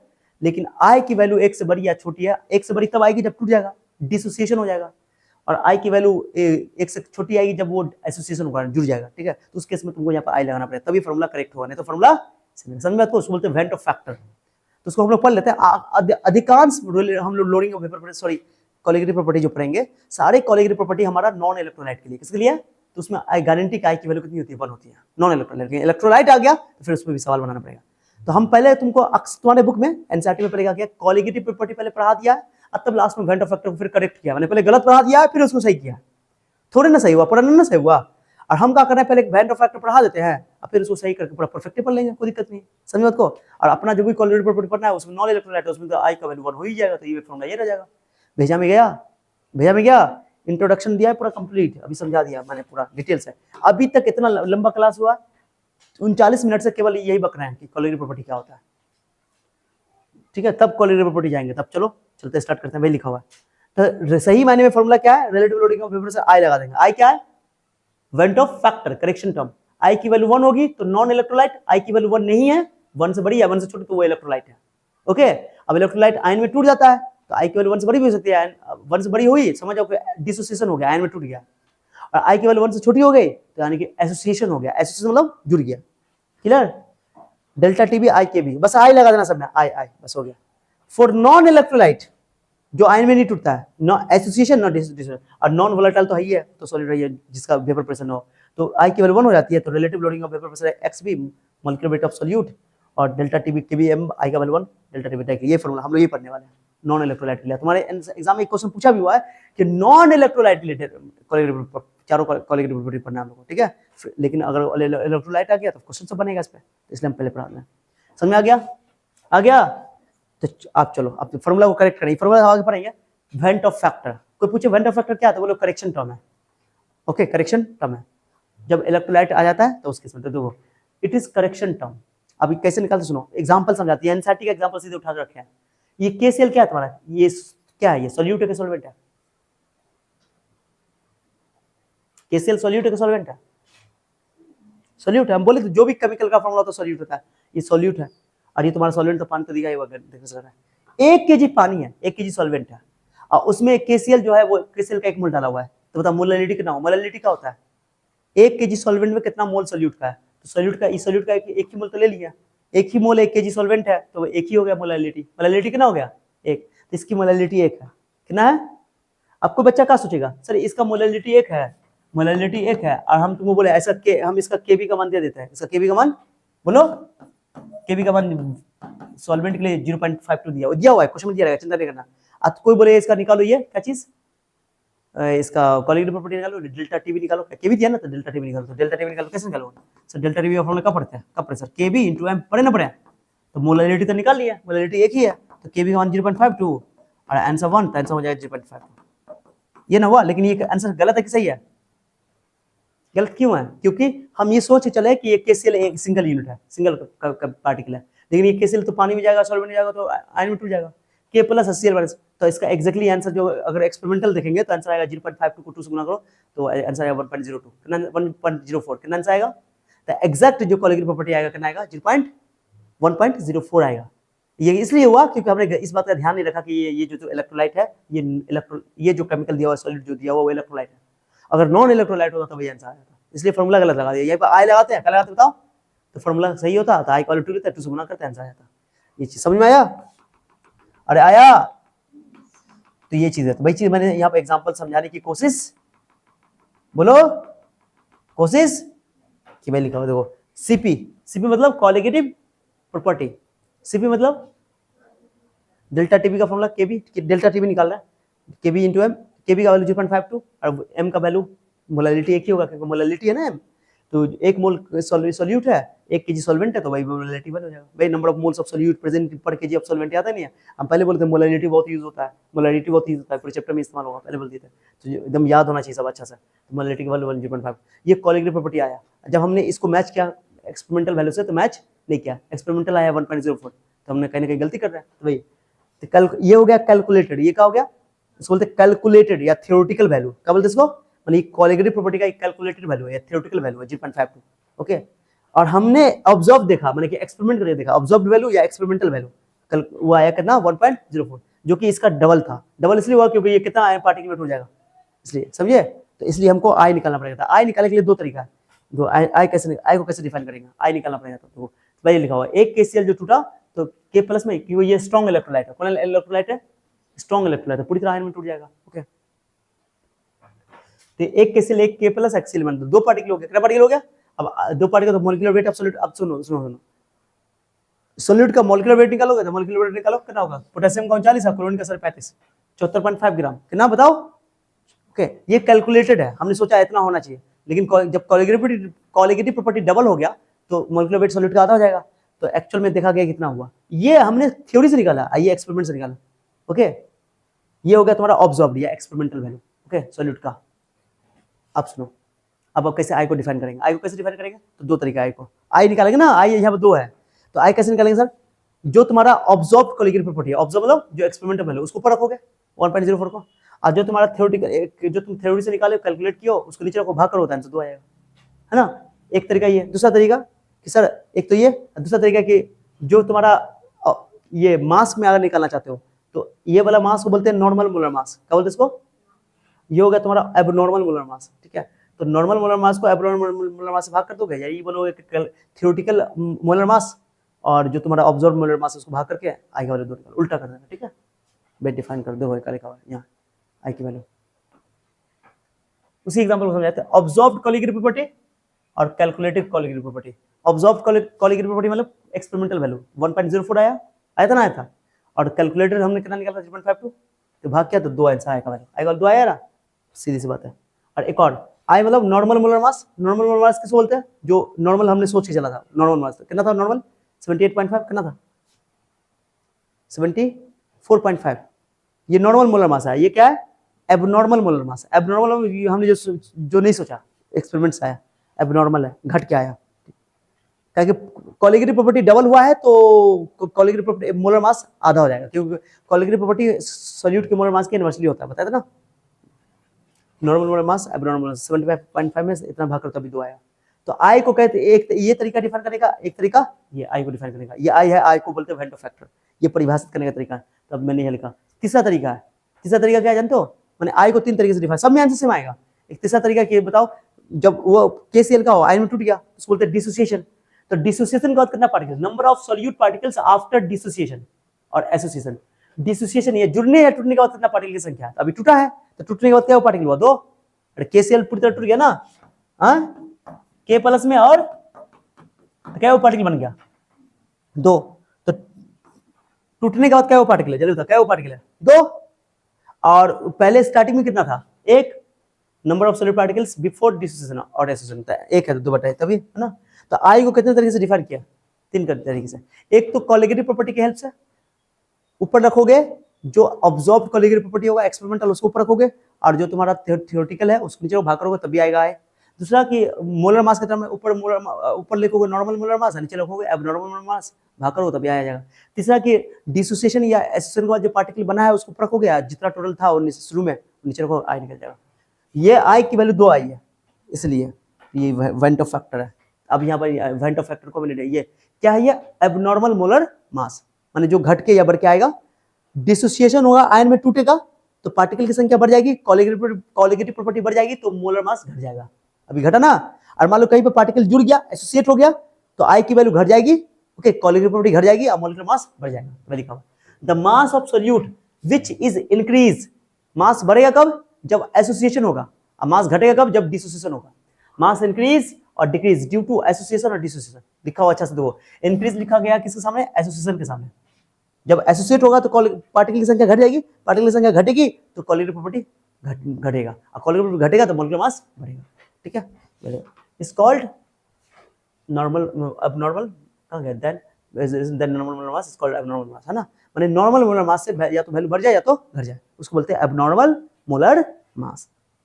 ठीक है, ये किस कारण से होता है, एसोसिएशन या डिसोसिएशन के कारण। तो आई को डिफाइन करना समझ गए, चलो फिर समझे आई का डेफिनेशन। अरे आई का डेफिनेशन समझे, तो आई का क्या वो डेफिनेशन बताओ, क्या वो डेफिनेशन आई का, सब लिखा हुआ है यहाँ पर, सब लिख दिया। पहला आई का definition number A, observed colligative property और कैलकुलेटेड कॉलिगेटिव प्रॉपर्टी। एक है नॉर्मल मोलर मास और एब्नॉर्मल मोलर मास। तीसरा है आई की वैल्यू डिसोसिएशन या एसोसिएशन के बाद जो पार्टिकल होगा उसको ऊपर रखोगे और पहले स्टार्टिंग जो था उसको नीचे रखोगे, आई की वैल्यू निकल जाएगी। ठीक है, चलो अब चलते हैं। अब इलेक्ट्रोलाइट का ये खेल किसकी वजह से हो रहा है, इलेक्ट्रोलाइट की वजह से। अब कुछ इलेक्ट्रोलाइट, तो इलेक्ट्रोलाइट दो तरह का होता है, एक स्ट्रॉन्ग इलेक्ट्रोलाइट है, एक वीक इलेक्ट्रोलाइट। स्ट्रॉन्ग इलेक्ट्रोलाइट 100% टूट जाएगा, और जो 100% नहीं टूटेगा उसके लिए कहानी करना पड़ेगा, जो उसके लिए अल्फा निकालते हैं, डिग्री ऑफ डिसोसिएशन या एसोसिएशन, याद है ना। चलो आ जाओ, तो क्या करता है, मान लो कोई स्ट्रॉन्ग इलेक्ट्रोलाइट है, अल्फा डिग्री ऑफ डिसोसिएशन या एसोसिएशन है, हमने डिसोसिएशन का केस लिया है। जब भी डिसोसिएशन होगा तो आई की वैल्यू 1 से बढ़ जाएगी, गारंटी है। और अगर स्ट्रॉन्ग इलेक्ट्रोलाइट है तो अल्फा का वैल्यू 100% हो जाएगा, 100% पूरी तरह टूट जाएगा, याद है ना। अल्फा 100% आने का तो अल्फा एक है, यानी कि पूरी तरह टूट गया। 100 पार्टिकल लेके चलो, 100 मोल टूट जाएगा, 100 मोल लेके चलो। तो ये सब 11th का कंसेप्ट है पूरा। तो देखो केसीएल टूटा, एग्जांपल देखो यहाँ पर अल्फा 100% है, यानी कि अल्फा 100 है, इसमें पूरी तरह टूट गया। और डिसोसिएशन के केस में आई की वैल्यू 1 से बड़ी आएगी, और आई की वैल्यू 1 से बड़ी आएगी यानी कॉलिगेटिव प्रॉपर्टी बढ़ के आएगा, और कॉलिगेटिव प्रॉपर्टी बढ़ेगा यानी कि सॉल्यूट का मॉलिक्यूलर मास घटेगा, समझे। और जब एसोसिएशन होगा तो पार्टिकल की संख्या घटेगी तो कॉलिगेटिव प्रॉपर्टी घटेगी, और उसके में मॉलिक्यूलर मास बढ़ जाएगा, बता दिया। तो यहाँ पर अल्फा 100 डिग्री, मैंने अभी डिसोसिएशन का केस ले रहा है, आई का वैल्यू 1 से बड़ा, तो 100% अल्फा, दो केसेस में करेंगे, एक स्ट्रॉन्ग इलेक्ट्रोलाइट है, एक वीक इलेक्ट्रोलाइट। तो अल्फा 100% यानी कि अल्फा का वैल्यू 1, तो स्ट्रॉन्ग इलेक्ट्रोलाइट, जैसे कि केसीएल स्ट्रॉन्ग इलेक्ट्रोलाइट है, तो सीधे जितना भी सॉल्ट होता है सब स्ट्रॉन्ग इलेक्ट्रोलाइट होता है। कि अब देखो इसका 1 मोल लेकर चला है तो इसका 2 पार्टिकल बना, दो आई का वैल्यू 2, इसका 2 पार्टिकल लेकर 4 पार्टिकल बनेगा तभी तो, हर केस में एन भी लेकर चलो तो नहीं टूटेगा, 2 ही आएगा, तो आई का वैल्यू 2 आएगा, कितना ले लो कोई दिक्कत नहीं, ठीक है। तो पार्टिकल आई का वैल्यू कितना हुआ 2, माने इस केस में हमेशा, केसीएल के केस में हमेशा कॉलिगेटिव प्रॉपर्टी डबल हो जाएगा और मॉलिक्यूलर मास आधा हो जाएगा, ठीक है। अरे समझिए ये कैसे निकाला गया आई का वैल्यू, आई का वैल्यू कैसे निकाला गया यहाँ पर, टूटने के बाद क्या है वो 2, हाँ, तो हमेशा हम लोग 1 मोल लेके चलेंगे, हमेशा 1 मोल से कब चल जाएगा 2, और टूटने से पहले कितना था 1, भाग कर दो, डिसोसिएशन के बाद कितना पार्टिकल 2, और डिसोसिएशन से पहले कितना पार्टिकल था 1, भाग कर दो, ठीक है, आंसर 2। ये स्ट्रॉन्ग इलेक्ट्रोलाइट के केस में ऐसा बहुत सारा एग्जांपल है। जैसे आप सुनो, अब यहाँ पर थोड़ा ध्यान देना इंपॉर्टेंट है। मान लो पूरी तरह नहीं टूटा, फॉर्मूला बना लो, ध्यान इधर, मान लो कि A2 है, A2 है, आई टूटा, A2 किस में टूटेगा, A2 मतलब AA, A2 टूटेगा तो 2A बनाएगा, अरे A2 टूटेगा तो क्या होगा 2A बनाएगा, A 2A, ओके। तो A2 टूटा, लो ध्यान दो, A2 टूटा, हाँ, A2 का कितना पार्टिकल लेके चलो, कितना पार्टिकल चलो लेके चलो, 1 पार्टिकल बना गया, वो पार्टिकल 2 पार्टिकल, और ये A2 एक ही है, मॉलिक्यूल ही है, तो A2 का एक लिए तुम बना दो तो डिसोसिएशन हुआ, और डिसोसिएशन हुआ तो आई का वैल्यू 1 से बड़ी आएगी, गारंटी है। अब मान लो कि इसमें अल्फा हमको नहीं पता है कि पूरी तरह टूटा है कि नहीं टूटा है, तो मान लेते हैं कि इस T=0 पे इसका 1 पार्टिकल था, 1 मोल था, कितना मोल था, इसका प्रोडक्ट तो नहीं बना होगा, T=0 पे प्रोडक्ट तो नहीं बनेगा। चलो अब T=इक्विलिब्रियम पे कुछ ना कुछ इसके टूट गए होंगे, तो अल्फा टूट गया, एकदम सेम जो किया था इक्विलिब्रियम में वैसा ही, तो अल्फा टूट गया। इसका बताओ, इसके 1 टूटने से इसका 2 बनेगा, जल्दी बोलो, इसके 1 टूटने से इसका 2 बनेगा, इसके 2 टूटने से इसका 4 बनेगा, इसके 3 टूटने से 3 बनेगा, अरे समझ गए हो, इसका 3 टूटने से इसका 6 बनेगा, डबल बनेगा। इसका 6 टूटने से इसका 12 बनेगा। इसके n टूटने से इसका 2n बनेगा। इसके अल्फा टूटने से इसका 2 अल्फा बनेगा। समझ में? तो डबल बनेगा। तो देखो ये इस रिएक्शन के हिसाब से सर, अगर रिएक्शन 3a होता तो 3 में ट्रिपल बनता, और का 4 होता चरगुना बनता है, n होता था n बनता। समझी बात को? चलो करो। तो अल्फा टूटा, इसका पूरी तरह नहीं टूटा, अगर पूरी तरह टूटा तो पूरा टूट गया, दूठ बन जाएगा। मैंने अल्फा ले रहे हैं कि कुछ अल्फा परसेंट बोल देगा कि 5% टूटा, 10% टूटा, 100% टूटा। तो अल्फा अगर 100% ले तो अल्फा का वैल्यू 1 हो जाएगा, तो 1 से बन गया 0, ही बचेगा 2 बचेगा, सीधी सी बात है। क्लियर? तो अल्फा टूटा तो ये बना 2 अल्फा, कितना? अब आई निकालो। आई का मतलब क्या? टूटने के बाद कितना पार्टिकल है? टूटने के बाद कितना पार्टिकल? बताओ कितना पार्टिकल, जल्दी बताओ। टूटने के बाद कितना पार्टिकल है? इसका A2 का पार्टिकल बचा हुआ है, ये भी तो बचा हुआ, और ये भी पार्टिकल बचा हुआ था। 2 अल्फा 1 माइनस अल्फा जोड़ दिया, और टूटने से पहले कितना पार्टिकल था? 1। अब जोड़ो, 2 अल्फा में निकल गया अल्फा, आई का वैल्यू आया तुमको 1 प्लस अल्फा, और यहाँ से आई दिया रहेगा तो अल्फा निकालो, alpha equal to i minus 1। I minus बोलो रे। हाँ, इससे पता चल रहा है कि आई का वैल्यू 1 से बड़ा ही होगा, देखो 1 में जुड़ रहा है, डिसोसिएशन है। उसका A3 ले लो, A3 में 3 अल्फा ले लोगे, 3 अल्फा में अल्फा जुड़ता है 2 अल्फा, तो आई बराबर 1 प्लस 2 अल्फा। देखो यहाँ पे आई बराबर 1 प्लस अल्फा, 2 है तो डबल में टूटेगा, 2 टूटेगा तो डबल होगा, तो 1 अल्फा। सोचो आई बराबर 1 अल्फा, 2 डबल है तो 3 लगेगा तो 1 प्लस 2 अल्फा, 4 रहेगा तो 1 प्लस 3 अल्फा, 5 रहेगा तो 1 प्लस 4 अल्फा, एक कम होगा, और n होगा तो n माइनस 1 अल्फा। सीधी सी बात है। अब वहां से अल्फा निकाल लेंगे अकेला करके, समझिए? जैसे an लेके चले n अल्फा, तो इसका फॉर्मूला क्या होगा? i equal to 1 minus n minus 1 alpha. ऐसे भी देखो, an 1 टूटा तो 1 0, इसका 1 टूटेगा तो n बनेगा, अल्फा टूटेगा तो n अल्फा बनेगा। सिम कर दो ऐसा ही करके, टूटने के बाद ये हो गया इंक्लूडिंग वाला, पूरा जोड़ दो। बट्टा में स्टार्टिंग में एक था, एक मोल ही लेके चलेंगे, तो 1 plus n minus 1 into alpha. यहाँ पर अल्फा कॉमन ले लूँ मैं, तो दिक्कत है ना? तो n माइनस 1 भाई बोल रहे n माइनस 1 अल्फा हो जाएगा, और यहाँ से i को अकेला कर लो, अल्फा को किसको अकेला कर लो, तो ये 1 जाएगा, 1 i माइनस 1, और ये n माइनस 1 अल्फा, ये फॉर्मूला हो गया। ठीक है, ये हो गया तुम्हारा कौन केस? डिसोसिएशन का केस। किसका केस? डिसोसिएशन का केस। डिसोसिएशन में हमेशा i की वैल्यू 1 से बड़ी आएगी। ठीक है, आप चलते हैं एसोसिएशन केस में। एसोसिएशन में अल्फा i की वैल्यू हमेशा 1 से छोटा आएगा, 1 से छोटा। अल्फा दिया रहेगा तो यहाँ से आराम से निकाल लेंगे, कोई दिक्कत नहीं है। ठीक है, 2a, अब दोनों 2a, दो पार्टिकल मिलके एक पार्टिकल बना रहा है, दो पार्टिकल मिलके एक पार्टिकल, तो एसोसिएट हो रहा है, जुड़ रहा है। अब एक पार्टिकल बनेगा, पार्टिकल की संख्या घट गई, यानी कि पार्टिकल संख्या आधी हो गई। पार्टिकल संख्या आधी होगी तो कॉलीगेटिव प्रॉपर्टी भी आधा हो जाएगा, कॉलीगेटिव प्रॉपर्टी आधा हो जाए तो मॉलिक्यूलर मास डबल हो जाएगा भैया। तो t इक्वल टू 0 1 था, 0 था। अब तुम सोचो इसके 2 से कंबाइन से इसका 1 बनेगा, तो इसके 4 के कंबाइन से 2 बनेगा, आधा ना बनेगा। तो अगर मान लो इसका 1 होगा तो इसका हाफ होगा, अगर इसका अल्फा टूटेगा तो इसका अल्फा बाई 2 होगा, आधा होगा भैया। तो इक्विलिब्रियम पे मान लो इसका अल्फा टूटा तो ये अल्फा बाई 2 बनेगा, आधा ना बनेगा। और इसका 50 टूटेगा तो 25 ना बनेगा उसका भैया। तो भाई जोड़ दो इसको, जोड़ने के बाद भाई ये फॉर्मूला आई बराबर 1 माइनस अल्फा, ये वाला पार्टिकल, और ये हो गया अल्फा बाई 2, और बट्टा शुरू में स्टार्टिंग में बनता, जोड़ दो आई का वैल्यू उतना, अल्फा बाई 2 में अल्फा घटाओ तो माइनस अल्फा बाई 2 आएगा। तो यहाँ से तुमको आई निकल गया, यहाँ से अल्फा अकेला करो, अकेला करो अल्फा, अल्फा अकेला करो, तो ये तुम उठा के अल्फा को अकेला करोगे तो यहाँ से क्या होगा? आई माइनस 1 हो जाएगा, अल्फा बाई 2 इधर आ गया, 1 माइनस आई, और 2 क्रॉस कर दो, तो इतना आंसर करने का तरीका ये। फिर 3 के लिए कर सकते हो, किस लिए कर सकते हो? 3 के लिए तो अल्फा बाई 3 कर दोगे, 4 आएगा तो अल्फा बाई 4 आएगा, अल्फा बाई n, ये फॉर्मूला हो गया कमाल का। ठीक है, इसके एक n के टूटने से इसका 1 बनेगा। ठीक है, इसके n के टूटने से इसका 1 था, इसके 1 टूटने से 1 बाई n, अल्फा टूटने से अल्फा बाई n, बताया ना? वैसा ही, जैसे 50 टूटा 25 बना, आधा अल्फा बाई 2, वैसा ही। ठीक है, इसको जोड़ जोड़ के आंसर इतना निकाल लिया, ये फॉर्मूला है। ये i माइनस 1 1 बटा n minus 1, 1 by n minus 1 है, ये तुम्हारा n के लिए एसोसिएशन के केस में। इसमें हमेशा अल्फा i की वैल्यू 1 से कम रहेगी। ओके, ये समझाने के लिए डिग्री बनाया हुआ, ये समझाने के लिए बात समझाया वाला। n के टूटने से 1 बनेगा, n के टूटने से इसका 1 बनेगा, तो इसके 1 से 1 बटा n बनेगा, तो अल्फा से अल्फा बाई n बनेगा, समझाने के लिए बना दिया। कोई दिक्कत? अरे समझे क्या समझे?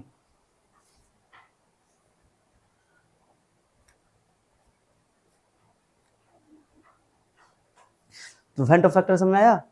तो अब जितना भी फॉर्मूला हम लोग पढ़े, जितना भी फॉर्मूला, ये निकालने का तरीका ऐसा रटना नहीं है सबको, ऑब्जेक्टिव वगैरह में आएगा तो करवा देंगे, चिंता नहीं करो। ठीक है, अल्फा सब निकालने के लिए पूछा जाता है, कुछ क्वेश्चन करवा देंगे ना जब चैप्टर खत्म हो जाता है, ज्यादा क्लैरिटी आ जाएगी, चिंता नहीं करो। ठीक है, तो पहले आज हम लोग क्या पढ़े? कॉलीगेटिव प्रॉपर्टी पढ़े। क्या पढ़े? कॉलीगेटिव प्रॉपर्टी पढ़े कि क्या होता है डाइल्यूट सॉल्यूशन का वो प्रॉपर्टी जो सिर्फ और सिर्फ सॉलिड पार्टिकल की संख्या पर डिपेंड करता है, उसके नेचर पर डिपेंड। 4 कॉलीगेटिव प्रॉपर्टी है। अब कॉलीगेटिव प्रॉपर्टी का फॉर्मूला किस किस के लिए लागू करते हो सब बात कर लिए यहाँ पे। जितना ज़्यादा पार्टिकल की संख्या होगी उतना ज़्यादा कॉलीगेटिव प्रॉपर्टी होगा, और जिसका कॉलीगेटिव प्रॉपर्टी ज़्यादा उसका मोलेकुलर वेट सॉलिड का कम। ठीक है, अब ये फॉर्मूला उसमें चारों कॉलीगेटिव प्रॉपर्टी का फॉर्मूला है, आगे पढ़ेंगे एक एक करके, बट उसमें करेक्शन टर्म आई लगा देंगे जिसको वेंट फैक्टर बोलते हैं। एसोसिएशन के केस में आई की वैल्यू 1 से बड़ी होती है, डिसोसिएशन के केस में आई की वैल्यू 1 से छोटी होती है। आई अगर एग्जैक्टली 1 है समझ जाओ कि वो तुम्हारा नॉन इलेक्ट्रोलाइट है। क्या है? नॉन इलेक्ट्रोलाइट है, माने वो आई की वैल्यू 1 है, उसके में ये फॉर्मूला। ठीक है, सबको पढ़ेंगे एक करके। ठीक है, और वेंट ऑफ फैक्टर बता दिया कि went Hoff factor correction term होता है। अब वेंट ऑफ फैक्टर कैसे निकालते हैं सर? देखो वेंट ऑफ फैक्टर इस फॉर्मूला से एग्जांपल से समझाया कि went Hoff factor colligative property, जो भी एक्सपेरिमेंटल कॉलीगेटिव प्रॉपर्टी होगा ऊपर होगा और जो तुम्हारा थ्योरेटिकल होगा नीचे होगा, और मोलर मास नॉर्मल मोलर मास ऊपर लिखोगे, अब नॉर्मल मोलर मास। ठीक है, और एक आर्टिकल टूटे या जुड़ेगा तो उसको ऊपर रखोगे, जो शुरू में तो उसको नीचे रखोगे। ऐसे निकाल 3 तरीके से वेंट ऑफ फैक्टर को निकाला जाता है। अब नॉर्मल मोलर मास का डेफिनेशन हो गया, और ये हमने कैलकुलेशन करना सिखाया। स्ट्रॉन्ग इलेक्ट्रोलाइट के लिए ये एकदम फटक से नहीं, और ये तुम्हारा जो जिसमें अल्फा पूरी तरह टूटे नहीं तो अल्फा का वैल्यू दिया रहता तो पुट कर लोगे 5% 10% जो है। ठीक है, बट डिसोसिएशन में आई की वैल्यू 1 से बड़ी होगी और एसोसिएशन में आई की वैल्यू 1 से छोटी होगी। ठीक है, ये डिसोसिएशन का केस है, वहां से एसोसिएशन है आई की वैल्यू 1 से कम। ठीक है।